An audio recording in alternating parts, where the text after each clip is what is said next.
Fala sexto ano, tudo bem com vocês? Hoje a gente vai fazer o vídeo explicando a terceira atividade, que é uma atividade sobre visão. A gente viu a percepção dos estímulos internos e externos na atividade passada e agora a gente vai falar mais especificamente da visão, né? Então a primeira coisa, né, quando a gente pensa em visão, a gente pensa na nossa visão ou na visão de animais parecidos com a gente. Porém, a visão ela vem se desenvolvendo, né, nos organismos vivos de diferentes formas, né, e a gente tem aí animais, né, que recebem estímulos visuais muito simples.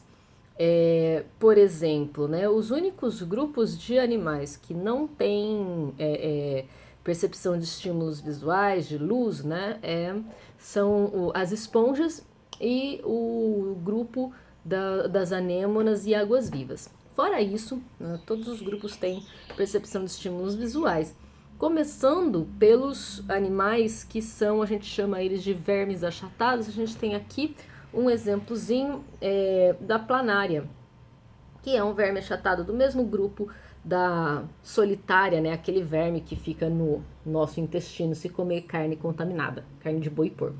Esse bicho aqui, ele não causa problema nenhum pra gente, ele se chama planária, né? Porque ele é plano, é um animalzinho plano, e ele tem, né, parecem olhinhos, mas a gente não chama de olhos, a gente chama de ocelos. São células nervosas concentradas ali na região, né, anterior, na região da frente, que é onde vai se formar a cabeça. E esses ocelos, eles não conseguem formar imagens, eles conseguem perceber intensidade de luz, né, se tem mais ou menos luz, eles conseguem perceber movimentos, sombras, mas eles não conseguem formar imagens. Já outro grupo de animais que seria dos moluscos, né, os caramujos aqui, ó, como esse aqui, tem lá na parte da frente, tem duas anteninhas e dois olhinhos, né? A gente vê os olhinhos bem pretinhos se olhar o caramujo de perto, né? E esses olhos já são capazes de formar imagens. Então o que é? Ele recebe a luz ali e manda essa informação para o cérebro consegue interpretar como imagens mesmo, né? Diferente da planária que não conseguia. Outro grupo que tem olhos bem complicados, esses são olhos simples ainda, né? Um grupo que tem olhos bem complexos são os insetos. Os insetos, né? O que a gente pensa que é olho, aqui tem o exemplo de uma mosca, né? Isso aqui tudo não é um olho. Na verdade, aqui tem um monte, centenas, milhares de olhinhos minúsculos. Esses olhinhos minúsculos, né, eles conseguem então perceber a imagem de uma forma muito complexa e eles enxergam cores também, formas e cores, o que é muito importante para esses animais, principalmente quando eles voam, né, tem que perceber com muito mais detalhes as coisas no ambiente, para não bater em nada, para não cair e tal. Inclusive, né, por exemplo, as abelhas, né, têm esse tipo de olhos e as abelhas conseguem enxergar inclusive o ultravioleta. Então elas enxergam até cores que a gente não enxerga. Então esses são alguns exemplos, né, de animais, né, de outros animais com outros tipos de olhos, com outros tipos de percepção dos estímulos luminosos. Tem um animal que tem um olho muito parecido com o nosso, né, que é o polvo. É um animal totalmente diferente da gente, mas que tem os olhos muito parecidos com o nosso. O nosso olho, né, ele é bastante complexo, ele tem várias camadas, ele tem lente, né, ele tem muitas coisas aí. Por fora do nosso olho, né, como o olho é uma estrutura muito sensível, por fora do nosso olho a gente tem várias estruturas para proteger os nossos olhos.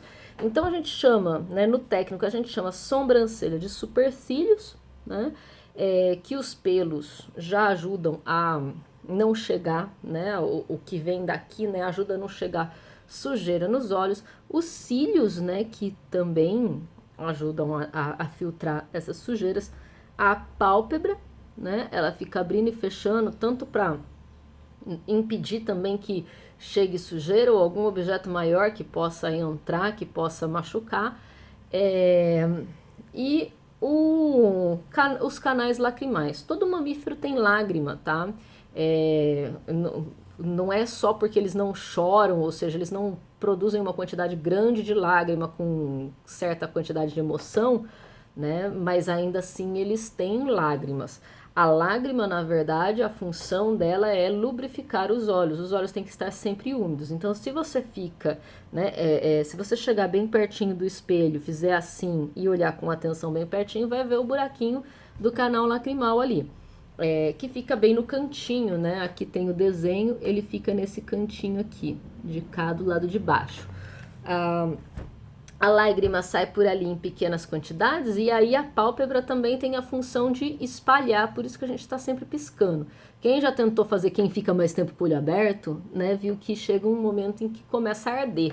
Tá ardendo porque tá evaporando a água, tá ficando seco, né? Então precisa estar sempre úmido para não causar lesões, para não para proteger também de micro-organismos. Enfim, para proteger o olho como todo. Então, o olho, né, a nossa visão, vamos falar agora especificamente da nossa visão. A primeira coisa que tem de bastante importante aí, se eu for comparar com o cavalo, por exemplo, o cavalo tem os olhos nas laterais.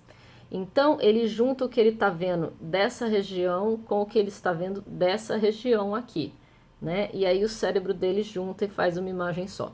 Nossos olhos são frontais, então quase tudo que um olho vê, o outro também vê.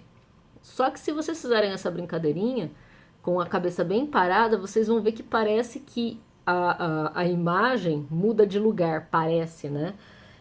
Porque está vendo coisas um pouquinho mais para lá nesse olho e coisas um pouquinho mais para lá nesse olho. Só que grande parte da imagem eu estou vendo a mesma coisa. E essa interação, quando chega no cérebro, é muito importante porque ela cria a nossa sensação de profundidade, de distância das coisas, né? Então, quem às vezes perde a visão de um olho só, fica com dificuldade em perceber a profundidade, a distância entre as coisas, né? E isso, hoje em dia, nas cidades e tudo mais, a gente consegue se adaptar. Mas num ambiente natural, isso seria um grande problema, né? Então é isso, a visão dos dois olhos, né, no nosso cérebro dá a interpretação também de profundidade, de distância. A estrutura do nosso olho, né? Como é que é o nosso olho? Nosso olho tem várias camadas, várias estruturas, né? Primeiro tem as estruturas externas, como já falei, né, das de proteção, tem também os músculos lá por dentro que a gente usa para movimentar os olhos, né? Para todas as direções, e o olho em si, ele tem várias camadas e várias estruturas. Então, por fora de tudo, eu tenho uma camada transparente, né, que está em volta de todo o olho, chamada córnea.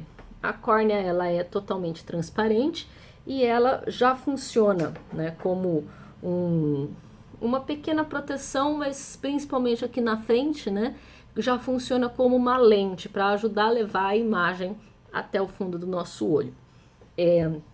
As camadas, a parte branca do nosso olho, ela é chamada de esclera, né? A esclera é a camada mais externa e resistente, né? Então ela é a camada de proteção mesmo, aí do nosso olho. Por dentro da esclera, né, aqui a gente tem o desenhinho, né, aqui vocês vejam que está cortado 3 camadas, essa camadinha mais vermelhinha é o corioide. O corioide, ele é a camada onde passam os vasos sanguíneos, porque toda célula precisa do sangue para trazer nutrientes e energia, né, aqui não é diferente, então o corioide é a camada que tem os vasos sanguíneos. E mais por dentro ainda do corioide tem esse amarelinho que é a retina. A retina, ela encobre o olho todo por dentro, né, pelo lado de dentro, e lá no fundo é onde vai chegar a luz dos objetos e que vai formar a imagem. Então a retina é que tem aquelas células sensitivas receptoras, né, que são os bastonetes para perceber quantidade de luz e movimento e os cones para perceber as cores, né? Tá lá na retina, lá no fundo do olho. Depois, né, bem no fundo do olho mesmo, vai em direção ao cérebro o nervo óptico, né, que vai levar a informação da imagem, transformar em informação nervosa, que vai levar para o cérebro interpretar.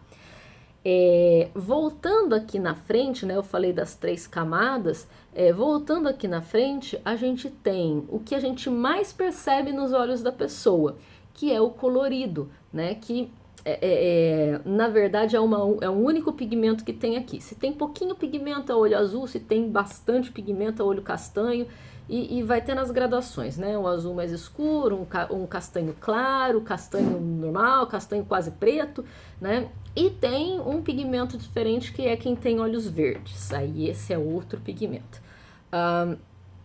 Na verdade, essa estrutura colorida é um músculo chamado íris, e a função da íris, né, o pretinho do nosso olho, é um buraquinho, né? É a pupila, é um buraco. A função da íris é controlar o tamanho da pupila, né? Então, se tiver luz demais, não pode entrar luz demais no meu olho, porque vai machucar a retina e pode ir perdendo a visão com o tempo. Então, a íris, ela vai, se tiver luz demais, ela vai contrair e aí vai fechar o máximo possível esse buraquinho, vai ficar pequenininho. E se tiver pouca luz, para tentar pegar o máximo possível de luz, a íris relaxa e aí aumenta o tamanho da pupila para entrar mais luz, né? Então, se estiver funcionando direitinho, né, os médicos usam isso, né, coloca uma luzinha, vai passando uma luzinha. Se estiver funcionando direito, a hora que ele põe a luz, a pupila fecha, né? A íris contrai, a pupila fecha. Se a hora que ele tira a luz, a pupila dilata, né? A pupila abre porque a íris relaxou. Se não estiver funcionando direito, aí os médicos têm vários métodos de saber o que é que está acontecendo no corpo da pessoa, né? Pode ser, alguns acontecimentos podem influenciar nisso, como hemorragia interna, derrame cerebral, né? Que é o AVC. Então eles podem perceber o que é que está acontecendo através disso, né? Porque a íris tem que funcionar mesmo que eu estiver desmaiada. Então essa é a função dela. Aí, então, a íris está ali abrindo e fechando a pupila. Por trás da pupila eu tenho uma outra estrutura chamada cristalino, que nada mais é do que uma lente.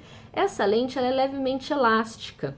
Então, ela vai funcionar no foco, né? As coisas que estão mais longe a gente faz assim. A gente está tentando, né, fazer o formato dessa lente tá de um jeito que o foco fique bom, que eu consiga enxergar a coisa sem ser embaçado. Então, ela tem uma capacidade, uma certa capacidade de aumentar, de diminuir.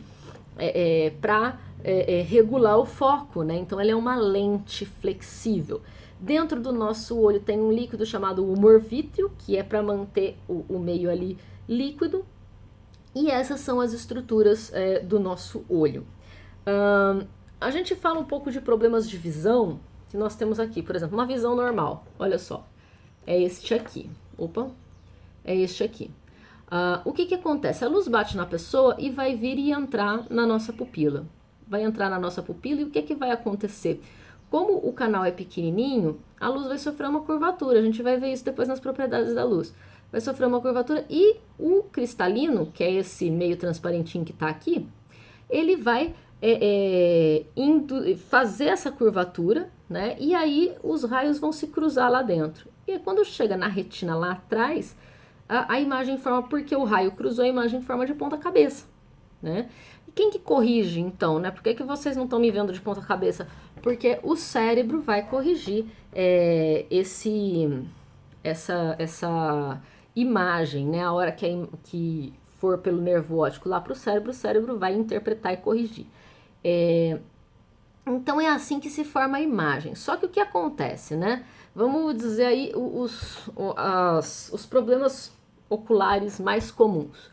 A hipermetropia. Durante o crescimento, o olho não cresce perfeitamente redondinho, ele cresce mais achatadinho, tá vendo? Aqui, mais achatadinho. Então o que acontece é que a imagem deveria se formar aqui, porque o olho deveria vir até aqui.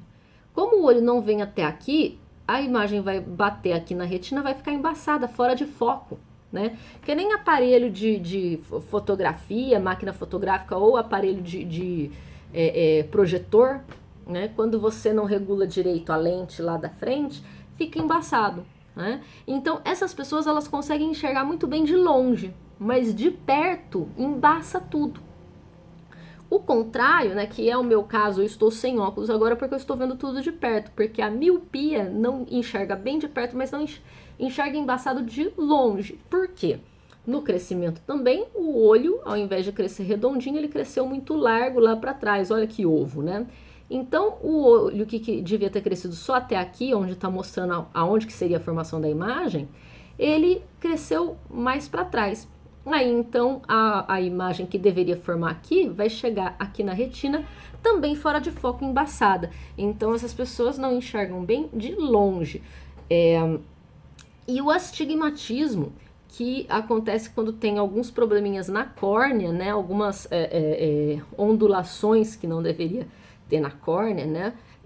Algumas imperfeições, e aí os raios de luz entram desencontrados, e por causa disso também fica embaçado, mesmo que o olho seja redondinho, certinho, né? Aí fica também meio fora de foco. Todos esses problemas podem ser resolvidos com um tipo certo de lente, que são os óculos, né? Existe o óculos com a lente própria para astigmatismo, a lente própria para hipermetropia, a lente própria para miopia, né? Então isso se resolve com óculos. Existem outras doenças, né? Outros problemas de visão, né? Por exemplo, quando a gente vai ficando mais velho, a partir dos 40 anos, o cristalino, que eu falei que ele consegue se adaptar para fazer o foco, ele começa a ficar rígido, ele não consegue mais se adaptar tanto. E aí, então, você vai perdendo o foco das coisas. E aí, também usaria um óculos igual da hipermetropia, né? Vai usar o mesmo tipo de óculos, porque vai acontecer a mesma coisa. A pessoa não consegue mais enxergar de perto, ela começa a fazer assim com o livro. Você vê que a pessoa tá lendo assim, ela já tá com presbiopia, que chama, né? Quando ela não consegue enxergar bem de perto, mas por causa do cristalino que está ficando rígido. Outro problema de visão é a conjuntivite. A conjuntivite daí já é uma infecção por algum vírus ou bactéria que pode ser tratado com antibiótico. Não pode chegar perto das outras pessoas quando tem conjuntivite, porque ela passa muito fácil de um para o outro. Mas é uma inflamação, é uma infecção, você trata com remédio, acabou. Um pouco mais grave do que esse, né, a catarata, que geralmente tem quando vai ficando mais velho, né, começa a ficar opaco, né, aqui na frente da pupila, vai embaçando a entrada de luz, e aí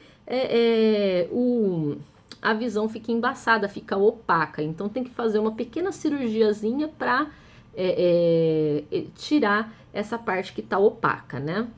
E o glaucoma é o mais grave de todos. Quem tem glaucoma, o que acontece? Os vasinhos sanguíneos aqui, né, que vem trazer o sangue para os olhos, sofre muita pressão. Então, a pressão alta nos vasos sanguíneos dos olhos. E aí ele pode estourar, né, vazar sangue. E se isso acontecer, pode causar cegueira na pessoa, né? Então, esse é o mais grave, que também precisa fazer um tratamento mais específico, cirurgia e tudo mais.